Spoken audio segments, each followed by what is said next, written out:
आभार मानेन की त्यांनी मला ही संधी दिली त्यांची सेवा करण्याची. त्याचबरोबर आमचं जे नेतृत्व आहे भारतीय जनता पक्षाचं, माननीय माजी मुख्यमंत्री खासदार अशोक चव्हाण साहेब असतील, खासदार अजितजी गोपछिडे साहेब असतील, माननीय महानगराचे अध्यक्ष अमरभाऊ राजूरकर असतील, माजी मंत्री डी पी सावंतजी असतील किंवा संघटन मंत्री संजयजी कोळगे असतील, या सगळ्यांनी जो माझ्यावर विश्वास दाखवला आणि ही संधी मला या महानगरपालिकेच्या माध्यमातून प्रदान केली त्याबद्दल मी सगळ्यांचे आभार मानते. आणि त्याहूनही जास्त जनतेने जो आशीर्वाद मतदान रूपी माझ्या पाठीशी उभा केला त्याबद्दल मी जनतेचे आभार मानेन. तुम्ही तरुण आहात, तुम्ही आता प्रचाराला फिरताना तुम्हाला प्रभागातल्या मुख्य समस्या जाणवल्या असतील. आता प्राथमिकता म्हणून कुठल्या ज्या असतील गोष्टी की त्याला तुम्ही प्राथमिकता द्याल, समस्या कुठल्या अशा आहेत प्रभागातल्या? काही ज्या समस्या प्रामुख्याने आमच्या समोर आल्या म्हणजे रस्त्याच्या समस्या होत्या की रस्त्यांची परिस्थिती चांगली नसल्यामुळे धुळीचं प्रमाण जास्त वाढत आहे, कारण रस्ते हे सगळे उखडले गेलेले. तर काही प्रमुख रस्ते जे आहेत आमचे ते करणं आता आमची प्रायोरिटी असेल. नरेंद्र मोदी साहेब युथ लिडरला जास्त प्राधान्य देते आणि तुम्ही आता युथ लिडर म्हणून निवडले आहे, असं विश्वास आहे आणि तुमच्यावर काही जबाबदारी शब्द दिलात का युवा वर्गासाठी? सध्या मी नगरसेविका म्हणून निवडून आले हीच माझ्यावर खूप मोठी जबाबदारी आहे. आणि जसं आपण म्हणालात की भारतीय जनता पक्ष हा नेहमीच युवांना प्राधान्य देणारा पक्ष राहिलेला आहे. देवेंद्रजी हे युवाच होते जेव्हा त्यांनी त्यांची राजकीय कारकिर्दीला सुरुवात केली.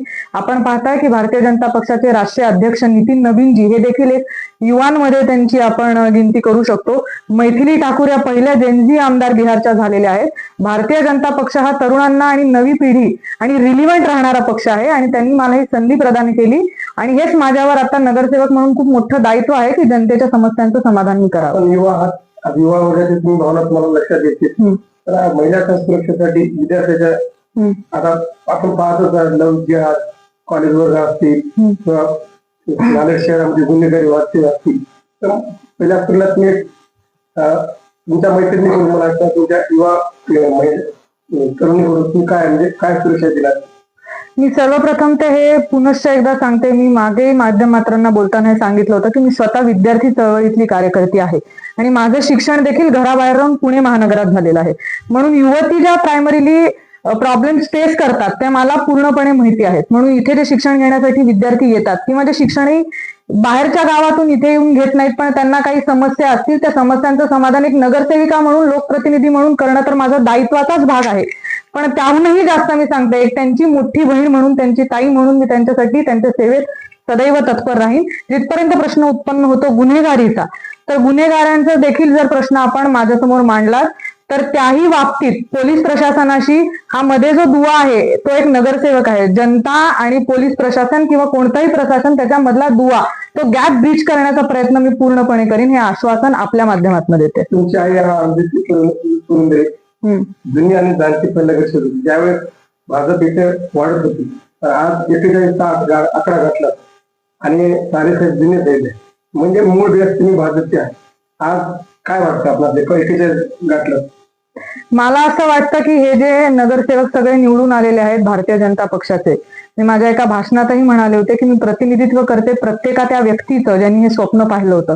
मग ते भारतीय जनता पक्षाचे पहिले आमदार चंद्रकांतजी मुस्की असतील, बापू करमळकर असतील, त्यानंतर कालिंदीताई फाटक असतील, नंतरच्या पिढीमध्ये बाळासाहेब पांडे असतील, रामराव केंद्रे सर असतील, गणपत राऊत सर असतील, जनार्दन ठाकूर सर असतील, त्यानंतरच्या पिढीमध्ये माझे बाबा प्रवीण ताले किंवा माझी आई अरुंधती पुरंदरे, नंतर मग मंजिरी पुरंदरे असेल किंवा चैतन्य बापू देशमुख असतील, हे सगळ्यांचं हे जे स्वप्न होतं आज ते पूर्ण होताना दिसत आहे. आणि त्यामध्ये मी देखील सहाव्यांदा आमच्या कुटुंबाला ही संधी मिळाली की कमळाच्या फुलावर निवडणूक आमचं कुटुंब लढलं आणि मी निवडून आले आणि ह्याचा मला सार्थ अभिमान आहे. आणि माझ्या मनामध्ये खूप आभाराची भावना आहे जनता जनार्दन आणि नेतृत्वाबद्दल की त्यांनी संधी मला प्रदान केली. मी प्रभागाच्या जनतेचे आभार असे एवढेच म्हणेन की आपण ही संधी मला प्रदान केलेली आहे, आपण विश्वास माझ्यावर दर्शवलेला आहे, त्या विश्वासाला मी तडा जाऊ देणार नाही. मी सदैव आपल्या सेवेत तत्पर राहीन, माझ्या क्षमतेचे 100% देऊन मी आपल्या कार्यासाठी प्रयत्नशील राहीन. धन्यवाद.